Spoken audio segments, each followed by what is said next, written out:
14 जुलाई 2026 का वो दिन जिस दिन बन रही है आषाढ़ मास की अमावस्या। और महाराज ये कोई छोटी मोटी अमावस्या नहीं, यह है भौमवती अमावस्या जो मंगलवार के दिन पड़ती है। पूज्य गुरुजी ने कहा कि इस पितृ सुधा वाले उपाय को मात्र एक चावल के दाने से जो भी भक्त आज के दिन कर देता है, महाराज उसके घर के बड़े से बड़े दोष, बड़े से बड़े रोग जीवन भर के लिए मुक्त हो जाते हैं। पूज्य गुरुजी की कथा से सुनकर और समझकर इस पूरे उपाय को बहुत आसान भाषा में बताऊंगा, परंतु उससे पहले आप सबसे बस एक प्रार्थना, जो भक्त पहली बार आए हैं चैनल को सब्सक्राइब जरूर कीजिएगा और वीडियो को लाइक करके महादेव का कोई सा भी प्यारा नाम कमेंट बॉक्स में लिखना मत भूलिएगा। इस पूरे वीडियो में हम 3 महा उपायों के बारे में बात करेंगे जो आपकी अलग अलग कामना पूर्ति के लिए सिद्ध होंगे, तो ध्यान से सुनना और समझना।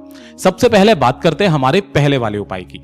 पहला वाला जो उपाय पूज्य गुरुजी ने बताया था, पितृ स्वधा वाला उपाय। देखिए, एक तो वो उपाय होता है स्वधा का जो आपको एकादशी तिथि के दिन करना होता है, और एक और उपाय पूज्य गुरुजी ने अमावस्या का बताया है जो आपको इस अमावस्या को करना है। और विशेष करके यह अमावस्या खास क्यों है? क्योंकि यह सावन से पहले पड़ने वाली अमावस्या है। महाराज सावन आने से पहले आपके जीवन के सारे दुख, सारे कष्ट मेरा महादेव खत्म करता है। गुरुदेव ने कहा कि अगर आपने किसी पंडित से पूछा कि आपके घर में जो भी समस्याएं चल रही है उसका कारण क्या है, और किसी पंडित ने बोल दिया कि आपके घर में किसी तरीके का कोई पितृदोष है, आपको नहीं पता कि आपके घर के जो कार्य हैं वो क्यों नहीं बन रहे हैं, धन की हानि क्यों हो रही है, बेवजह लड़ाई झगड़े क्लेश क्यों हो रहे हैं, दुकान व्यापार फैक्ट्री अच्छी चलते चलते घाटे में क्यों जा रही है, व्यापार क्यों नहीं आपका अच्छा चल रहा है, इनका समस्त कारण कहीं ना कहीं आपके पितृ होते हैं। और अगर किसी पंडित ने बोल दिया कि आपके घर में कोई पितृ दोष है, कोई कालसर्प दोष है या किसी भी तरीके का वास्तु दोष है, तो पूज्य गुरुजी ने कहा कि आपको किसी से भी कोई अनुष्ठान कराने की जरूरत नहीं है,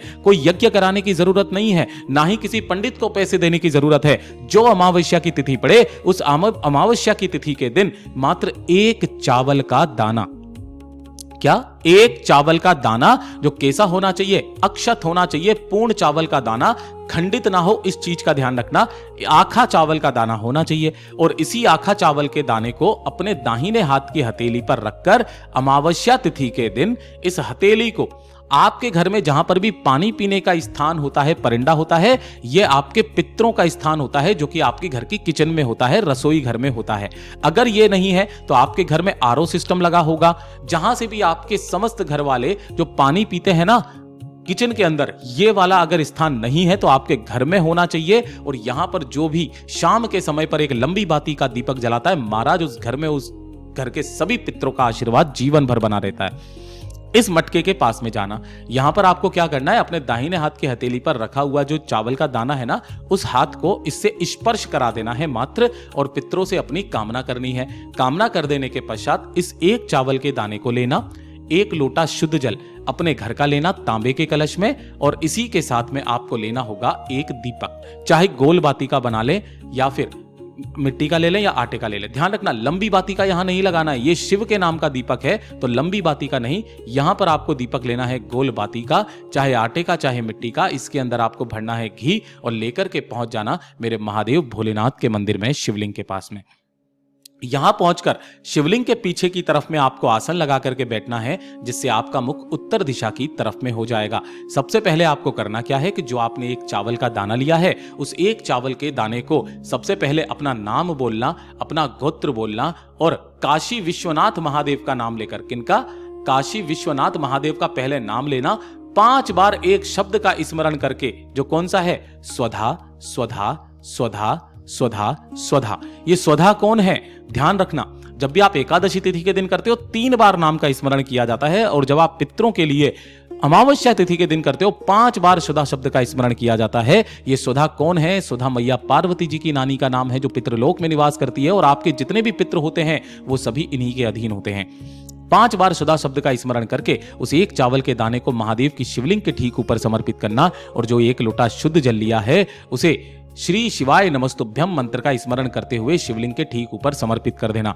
पूज्य गुरुजी ने कहा कि अगर आपके पास में समय हो तो 5 बार सुधा स्रोत का पाठ ना करके, 5 बार सुधा शब्द ना बोल करके, सुधा स्रोत जिसके अंदर 12 श्लोक होते हैं, अगर उनका मात्र 1 बार पाठ भी कर लिया जाए तो महाराज 8 बार पाठ करने से आपको 100 बार श्राद्ध करने का, सभी तीर्थों में स्नान करने का पुण्य फल प्राप्त होता है। जो भी जल जलाधारी से बहकर शिवलिंग से इस स्थान पर नीचे आकर के गिरता है ना जमीन पर, ये आपके पितरों का स्थान होता है और जितना भी जल यहां पर गिरता है ये समस्त आपके पितरों के भाग में जाता है। पितृ तृप्त होते हैं, खुले हाथों से आशीर्वाद लुटाते हैं। पूज्य गुरुजी ने कहा पितरों को तर्पण नहीं, सीधे मोक्ष की प्राप्ति होती है इस वाले उपाय से, जो खुल करके आपको आशीर्वाद देते हैं।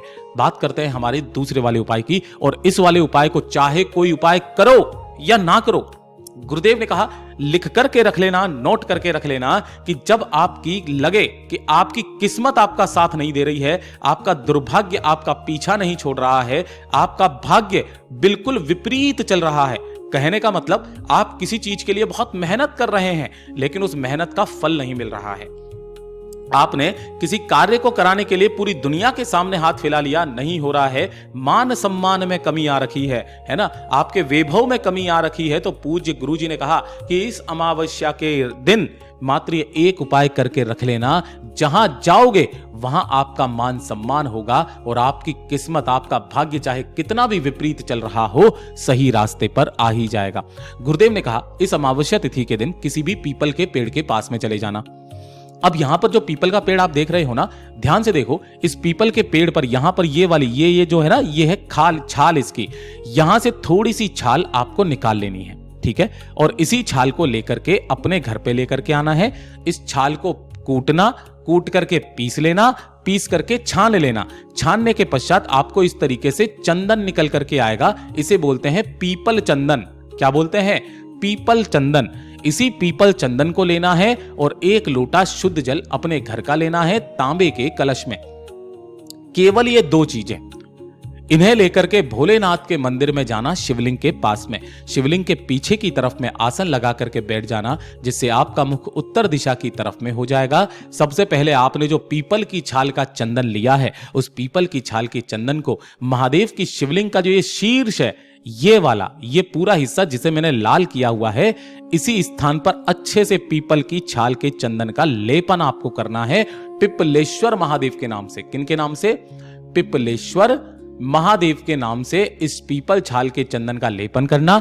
2 मिनट वहां पर बैठना, बाबा से निवेदन कामना करके अपनी ही हथेलियों से इस चंदन को निकालकर किसी भी एक कटोरी के अंदर आपको वापस से इकट्ठा कर लेना है ना। उससे पहले आप शिवलिंग को अच्छे से धुल लेना, साफ कर लेना, इस चंदन को निकाल लेना। निकालने के पश्चात ये जब शिवलिंग साफ हो जाएगी, उसके पश्चात 1 लोटा शुद्ध जल जो लेकर के आए हो, उस 1 लोटे शुद्ध जल को दोनों हाथों में लेकर श्री शिवाय नमस्तुभ्यम मंत्र का स्मरण करते हुए समर्पित करना।